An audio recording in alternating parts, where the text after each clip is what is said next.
بسم اللہ الرحمن الرحیم۔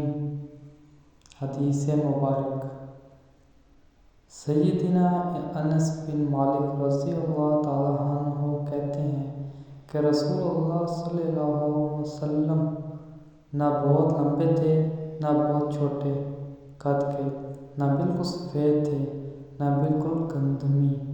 آپ صلی اللہ علیہ وسلم کے بال نہ بالکل سخت گھنگریالے تھے نہ بالکل سیدھے۔ اللہ جل جلالہ نے آپ صلی اللہ علیہ وسلم کو 40 سال کی عمر میں نبوت سے سرفراز کیا۔